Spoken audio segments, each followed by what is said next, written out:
तरह की सब्जी उगाने वाली गरीब बहू। छोटी बहू गुंजा कढ़ाई में लगी रात की सब्जी को गर्म कर रही होती है। जेठानी जी, कढ़ाई में बड़ी मुश्किल से रात की थोड़ी सी सब्जी लगी हुई है।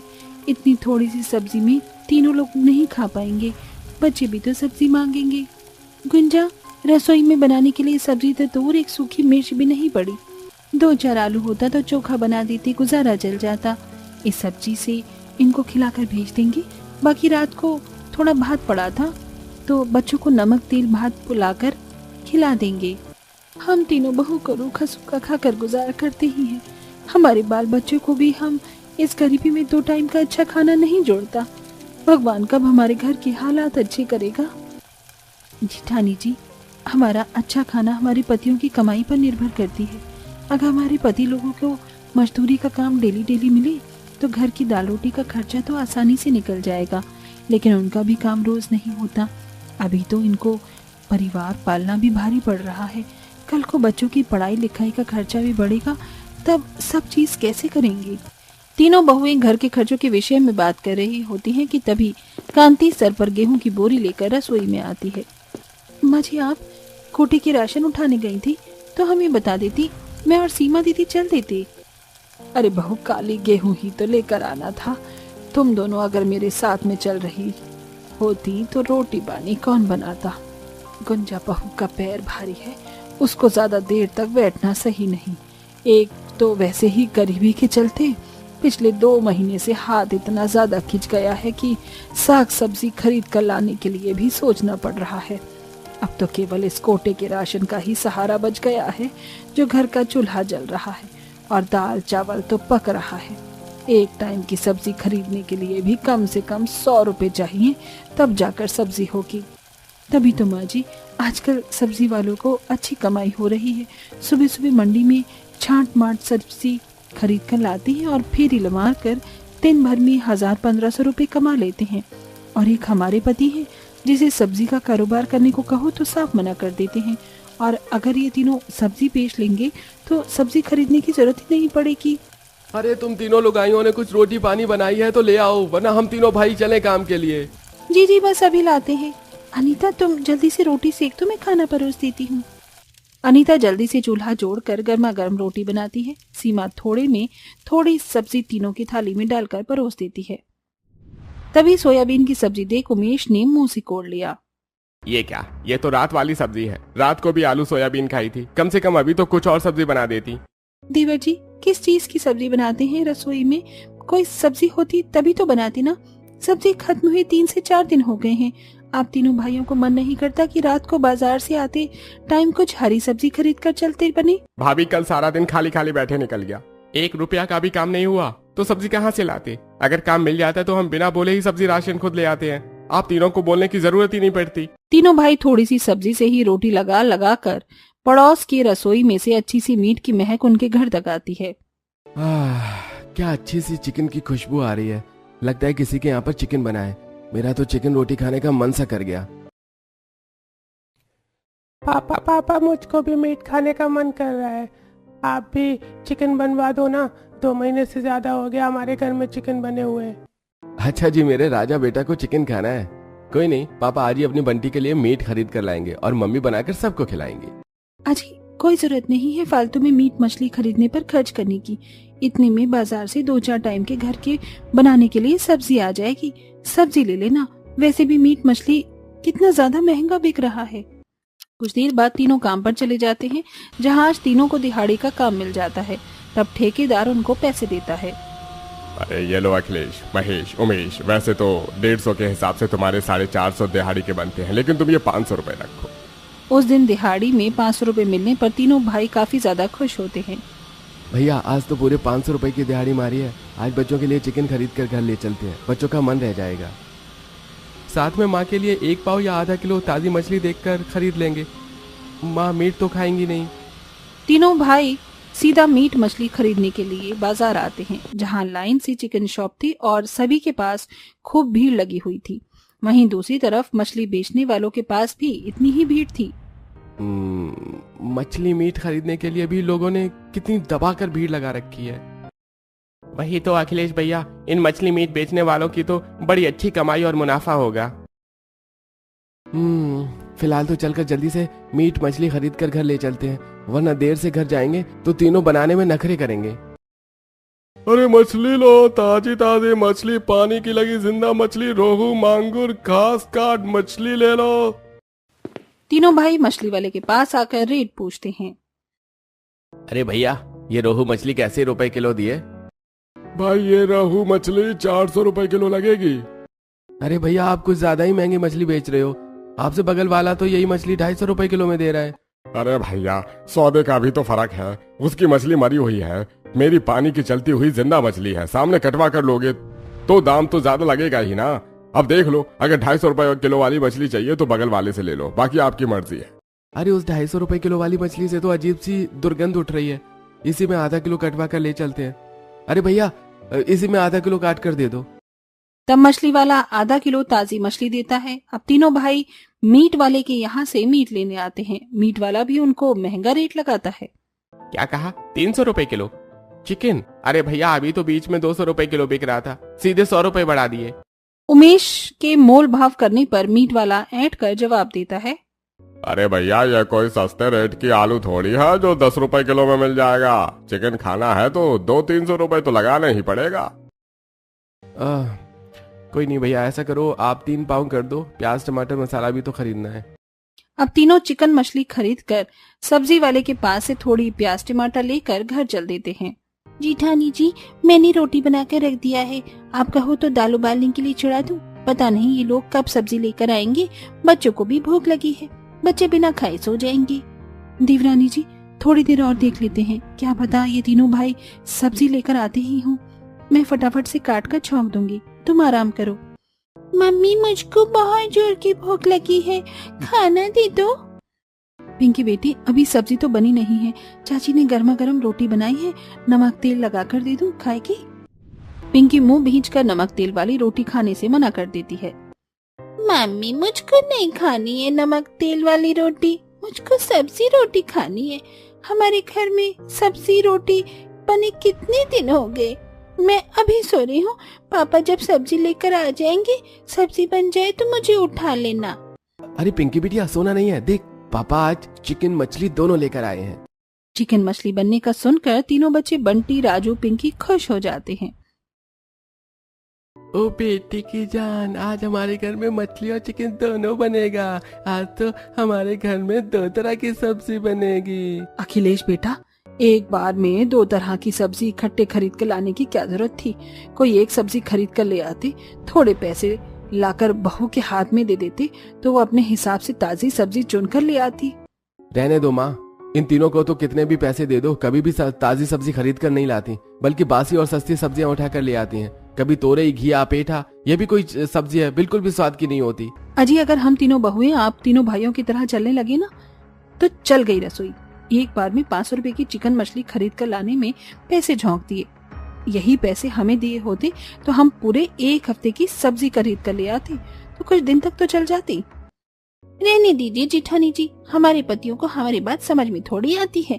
किसी दिन हो तो खूब खाने पीने में उड़ा दो और अगले दिन नमक रोटी के लिए भी मोहताज होना पड़ता है। अनीता की बात तीनों को चुप जाती है। तभी महेश गुस्से में, अरे हम तीनों इतनी शौक से खरीद कर सब्जी लाए हैं, चाहे फिर महंगी हो या सस्ती, तुम तीनों खाली बनाकर खिलाने से मतलब रखो। बाहर से कमा कर लाने का जिम्मा हम तीनों भाइयों का है। वैसे भी पूरे परिवार का पेट हम तीनों भाई मिलकर ही भरवा रहे हैं। मम्मी मम्मी, भूख लगी है, जल्दी से चिकन बना दो। बड़ी बहू, जाओ जाकर सब्जी बना लो, बच्चे भूख से मचल रहे हैं। ये तीनों को समझ तो आने वाला है नहीं। तीनों बहुएं सब्जी लेके रसोई में आ जाती हैं और मिलजुल कर चिकन मछली साफ सुथरा करने लगती हैं। फिर से रोहू मछली उठाकर लाए हैं, इसमें कांटे ही कांटे होते हैं, साफ करते करते ही 1 घंटा लग जाएगा। इससे अच्छा एक कांटे वाली प्याज मछली वही ले आते। गुंजा, चूल्हे में थोड़ी राख निकाल कर रख दे, राख लगा के दराती से रगड़ दूंगी, कांटे छूट जाएंगे। जी जेठानी जी। गुंजा चूल्हे में से ठंडी राख निकाल कर देती है, वहीं दूसरी तरफ अनीता चिकन साफ करती है। जेठानी जी, मुझे तो इन दोनों में से महक चढ़ रही है, जी खराब सा हो रहा है, मैं तो नहीं खाऊंगी ये। गुंजा, अभी तुम्हें महीने चल रही हैं, ऐसे में चिकन मछली की महक लगती है, कोई नहीं, अभी अगर कोई सब्जी वाला गुजरेगा तो कोई हरी सब्जी तुम्हारे लिए ले लूंगी। तब सीमा अनीता दोनों सब्जी बनाने लगती हैं। तभी एक सब्जी वाले का ठेला जाते दिखाई देता है। सब्जी ले लो, ताजी ताजी सब्जी ले लो। लगता है सब्जी वाला जा रहा है, मैं लेके आती हूँ कुछ। अरे ओ सब्जी वाले भैया, रुकना तो जरा, हरी सब्जी है क्या? बहन जी बाकी सारी सब्जी तो बिक गई है, बस भिंडी टमाटर बची है थोड़ी बहुत। एकदम कच्ची भिंडी है, एक खराब नहीं निकलेगी। भैया भिंडी तो पकी पकी सी बीज वाली लग रही है। अरे बहन जी आधी पकी भिंडी निकल जाती है। ये भिंडी बाजार में 80 की बेची है किलो, आप 10 रुपए कम दे दो। गुंजा देखती है कि कुछ कुछ भिंडी गली गली सी थी। जी ठानी जी भिंडी रहने दीजिए, भैया खाली 10 के टमाटर दे दो चटनी बनाने को। 10 के टमाटर मांगने पर सब्जी वाला टमाटर हाथ से छीन लेता है। अरे रहने दो बहन जी, सब्जी खरीदना तुम्हारे बस की नहीं है। अचार से खाओ रोटी, टमाटर की क्वालिटी देखिए एकदम टाइट टमाटर है। 10 रुपए में देसी टमाटर खाना है, चलो हटो यहाँ से। सब्जी वाला ठेला लेकर आगे चल देता है और थोड़ा आगे जाकर कुछ खराब टमाटर और सब्जियों को फेंक देता है, जिसे देखकर गुंजा उन सब्जियों को आकर लेने लगती है। गुंजा, ये तुम इन फेंकी हुई सब्जियों को किस लिए उठा रही हो? कोई देखेगा तो क्या सोचेगा, और इनका क्या करोगी? जी ठानी जी ये सब्जी ज्यादा खराब नहीं है, थोड़ी थोड़ी गली है, काट छाट कर बन जाएंगी, और बाकी भी काम की है। तब गुंजा सारी फेंकी सब्जियों को उठाकर घर लाती है और सही सही सब्जी को काट छाट कर बना लेती है। ज्यादातर सब्जी सड़कर खराब हो गई थी। ये सड़ी सब्जी कितनी महक रही है, देवरानी जी से उठाकर फेंक दो। जीठानी जी इन टमाटर और भिंडी के बीज इससे क्यारी में लगा देते हैं तो थोड़े दिन में बहुत ही बढ़िया टमाटर भिंडी उगाएंगी। गुंजा, इन बीजों से सब्जी उगाने की कोशिश तो कई बार हम दोनों ने भी की है, लेकिन जब भी हम मिट्टी में बीज की रुपाई करते थे एक भी सब्जी नहीं निकली। जीठानी जी अनाज और सब्जी उगाने के लिए मिट्टी की परख होनी चाहिए। सबसे बढ़िया और ताजी सब्जियां भरपूरी मिट्टी में ही होती हैं, और बीज रोपने के बाद पानी और देखभाल की भी जरूरत होती है सब्जी को, वरना वो मिट्टी में ही मर जाते हैं बीज। आपको पता है, इस तरह सब्जियों के बीजों से मैंने गांव में बहुत सारी सब्जी उगाई है और खाई है। फिर तो तुम्हें सब्जी उगाने का अच्छा खासा ज्ञान होगा। हाँ, क्योंकि पिताजी बटाईदार खेती करते थे तो मैंने भी उनके साथ सब्जियों की बुवाई रुपाई करी, इसलिए मुझे सब्जी उपजाने का अच्छा अनुभव है। गुंजा खराब सब्जियों के बीजों को निकाल कर रख लेती है और अगले दिन झोपड़ी के पिछले वाले हिस्से में खाली पड़ी जमीन में ही 2-3 क्यारियां लगाकर भिंडी और टमाटर के बीज की रुपाई करके मिट्टी चढ़ा देती है। अब 10-15 दिन में इसमें से एक अंकुर फूटकर छोटे छोटे टमाटर भिंडी के पौधे निकल आएंगे और 1.5-2 महीने में खाने लायक टमाटर भी उगने लगेंगे। चलो अच्छा है, कम से कम टमाटर खरीदने के पैसे तो बचेंगे। ऐसे ही थोड़ा समय गुजर जाता है। वहीं तीनों भाइयों का काम बारिश के मौसम के चलते मजदूरी का काम बंद पड़ जाता है। क्या बात है बहू, सुबह के 10-11 बजने को हैं, अभी तक तुम लोगों ने आज भी नहीं जोड़ा। आज खाना पीना नहीं बनाना क्या? माँ जी, खाना बनाने के लिए रसोई में अनाज होगा तब तक कुछ बनाएंगे। कल रात रसोई में जो मुट्ठी भर दाल चावल था उसे लगाकर खिचड़ी बना दिया था, वो रात का गुजारा चल गया। लेकिन अभी के टाइम के लिए कुछ भी नहीं है, राशन मंगवाना ही पड़ेगा। रसोई में राशन पानी खत्म देखकर तीनों बहू काफी ज्यादा परेशान थी, जिसे देखकर कांति तीनों बेटों के पास आती है। अखिलेश, महेश, उमेश, बेटा तुम तीनों को घर में बैठे एक हफ्ता हो गया है, कहीं काम नहीं करोगे तो घर कैसे चलेगा? न रसोई में राशन है और न साग सब्जी। माँ, हम अपनी खुशी से थोड़े न घर में बैठे हैं। बारिश के मौसम में काम धंधा नहीं है तो कम कमाने के लिए कहाँ जाएं हम, बताओ। अरे 2-4 दिन मर्द घर में क्या बैठ जाएं, सभी को खटकने लगते हैं। सभी चीजों का ठेका जैसे हम नहीं ले रखा है। महेश की टोंटबाजी करने पर तीनों बहुएं रसोई में से निकल आती हैं और अनीता झगड़ जाती है। अजी, जब तुम्हें कमाकर खिलाने में इतनी दिक्कत हो रही है तो बाल बच्चे पैदा नहीं करने चाहिए थे। अगर काम कर हम तीनों बहू को पूरा दिया होता तो हम उतने ही पैसे में खाने का खर्चा भी चला देते और 2 पैसे भी बचा लेते। देखो सुबह सुबह मुझे कलेशबाजी मत करो, समझ गई? जब काम नहीं चल रहा था तो क्या करूं? दोनों मियाँ बीवी में लड़ाई हो ही रही थी कि तभी पड़ोसी रजनी का पति केशव आता है। अरे उमेश, महेश, अखिलेश भाई कहाँ हो? मंजली बहू, महेश दोनों चुप कर जाओ, दरवाजे पर कोई खड़ा है, शर्म कर लो। अरे केशव भाई कैसे हो? शहर से कब आना होगा और काम धाम कैसा चल रहा है? अरे भाई एकदम बढ़िया काम धाम चल रहा है। छुट्टी लेकर आया हूँ 15 दिन की, फिर चला जाऊंगा। सोचा आया हूँ तो तुमसे मिल लूं। और कैसा चल रहा है काम? अरे भाई काम धाम तो पिछले 1 हफ्ते से बंद पड़ा हुआ है मौसम के चलते। अरे गांव में यही तो है, सही ढंग से रोजगार मिल जाए तो आदमी कमाने के लिए परिवार से दूर शहर थोड़े जाता। तुम तीनों भाई शहर में चलकर क्यों नहीं कमाते? बाल बच्चे परिवार तो सही से रहेंगे, वहां पर 10-12 हजार की तनख्वाह फैक्ट्री में मिल जाएगी, सोच कर बता देना। इतना कहकर केशव चला जाता है। तभी कांति, बेटा मेरा भी यही कहना है कि तुम भी अब शहर जाकर कमाओ। घर बनाने के लिए भी तो पैसे चाहिए। कब तक झोपड़ी में दिन काटेंगे? पैसे जोड़ोगे अभी तभी होगा। जब से केशव ने शहर पकड़ा है आदमी बन गया। 2-3 साल पहले तक इसके परिवार में खाने को भी नहीं हुआ करता था। तो वही तो माँ जी, और आज देखिए केशव भैया का रहन सहन कितना बदल गया है। परिवार को भी अच्छे से रख रहे हैं। तीनों भाई सीमा की बात पर सहमति जताते हैं और शहर जाकर कमाने का मन बना लेते हैं। भाभी ठीक कह रही हैं, गांव में रहकर 4 दिन घर बैठने और 2 दिन कमाने से परिवार नहीं चलेगा। शहर में रोजाना की कमाई है। उमेश वो तो ठीक है, लेकिन शहर चलने के लिए किराया भाड़ा और घर में भी थोड़े पैसे देने को तो चाहिए। अखिलेश भैया 10,000 का कर्जा ले लेते हैं, 5,000 में राशन पानी भर देते हैं, घर में बाकी वहां चलकर काम जम जाए तो लौटा देंगे। तीनों शहर जाने के लिए गांव के जमींदार जतीन लाल से 10% ब्याज पर 10,000 रुपए कर्जा लेकर आते हैं और उसे शहर जाने की व्यवस्था करते हैं। अच्छा प्रणाम माँ, हम तीनों चलते हैं, आप लोग यहाँ पर अपना ख्याल रखिएगा। अपने तीनों बेटों को शहर जाते देखकर कांति की आंखें नम हो जाती हैं। वहीं तीनों बहुएं भी रो रही हैं। तुम तीनों भी अपना ख्याल रखना मेरे बच्चों।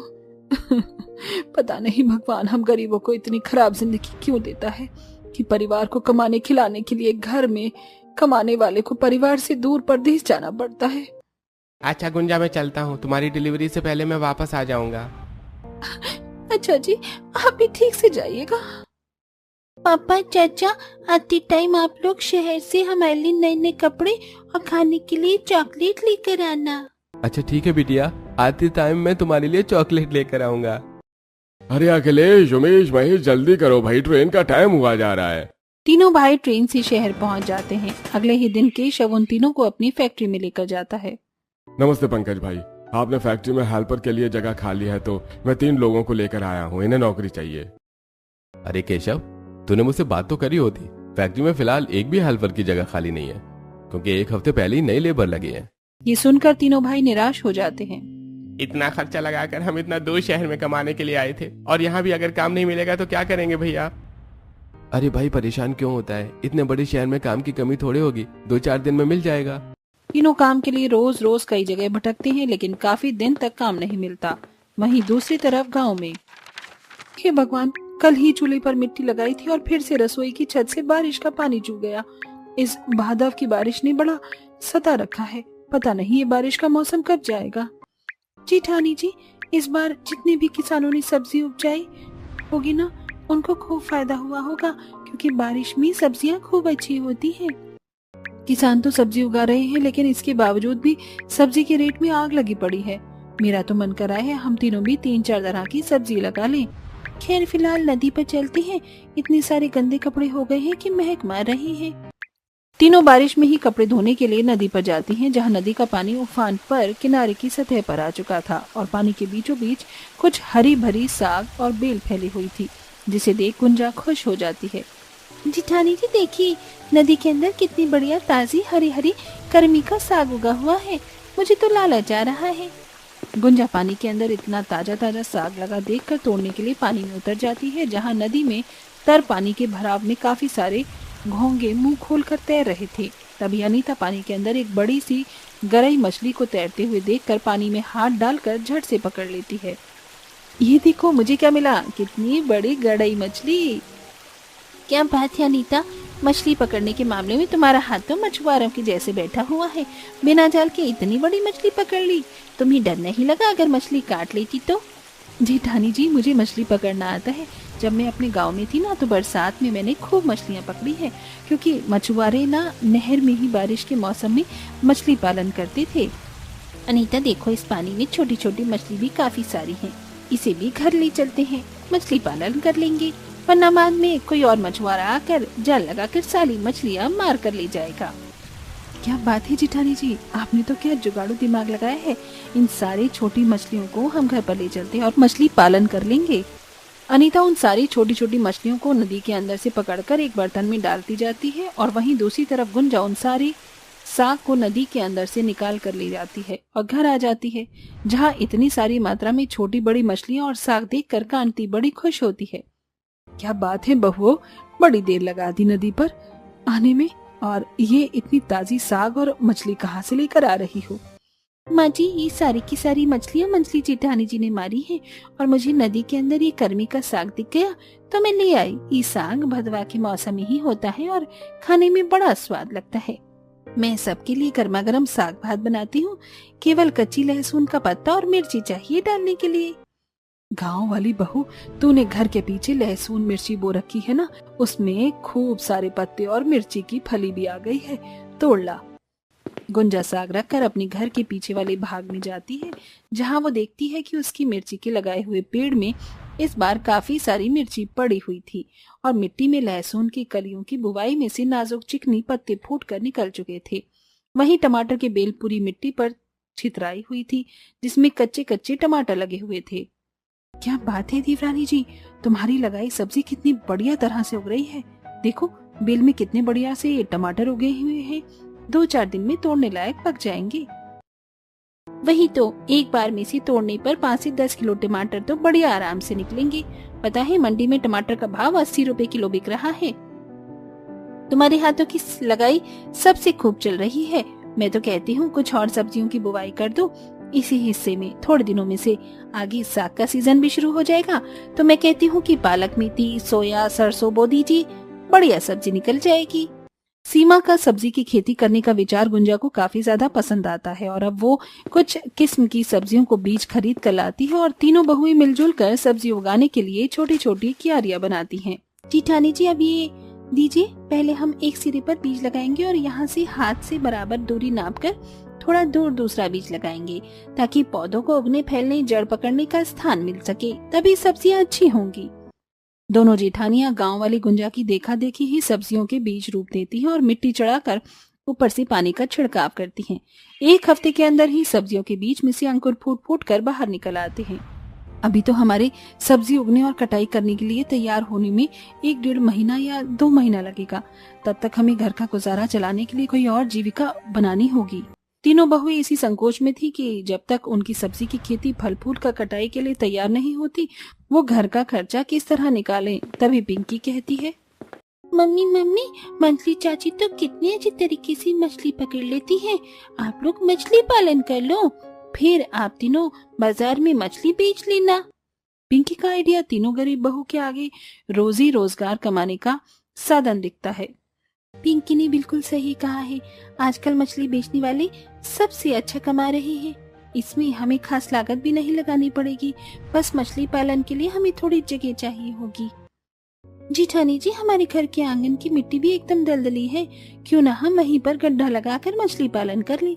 अगर हम मछली पालन करेंगे तो एक नहर भी लेंगे और हमें उसका लगान देना होगा, तो हम कुछ खास लाभ अर्जित नहीं कर पाएंगे। और अगर आंगन में मछली पालन कर लेंगे तो हमें बचत आ जाएगी। दोनों गुंजा की इस तर्क पर सहमति लगाती हैं और तीनों आंगन में ही गड्ढा करके उसमें पानी का भराव करती हैं और छोटी छोटी मछलियों को छोड़ देती हैं, जिसमें 2 से 4 हफ्तों में ही वो सारी छोटी मछलियां बढ़ाकर खूब बड़ी बड़ी बेचने लायक हो जाती हैं। वहीं उनके खेत की सब्जियां भी तोड़ने लायक हो जाती हैं, जिसमें हरी भरी साग और ठोस सब्जियां जैसे कि गोभी, भिंडी, बैंगन आदि भी थे। देख राजू, देख, पिंकी दीदी हमारे खेत में कितनी ताजी ताजी सब्जियां आई हुई हैं। मम्मी, ये सारी के सारी सब्जी हम खाएंगे ना? नहीं राजू बेटा, ये सारी सब्जी तोड़कर बाजार में बेचेंगे।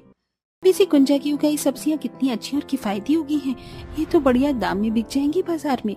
2 तरह की सब्जी बेचकर हम इतना तो आमदनी कमा ही लेंगे कि खाने पीने का खर्चा निकल चल जाए। तब 2 बहुएं खेत की ताजी ताजी सब्जियों को तोड़कर टोकरी में भर लेती हैं और वहीं अनीता बड़ी बड़ी मछलियों को चुनकर बेचने के लिए निकल जाती है। अब तीनों बाजार में 2 तरह की सब्जियां बेचने के लिए पहुंचती हैं। खाओ जी ताजी ताजी मछली, रोहू, प्याज, मछली, मांगुर गई।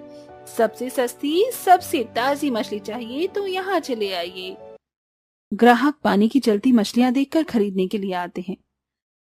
अरे बहन जी, ये प्याज मछली कैसे दिया? जी भैया जी, ये मछली 300 रुपए किलो की है, अगर एकदम ताजी और बढ़िया भी है। अच्छा फिर तो 2 किलो कर दीजिए।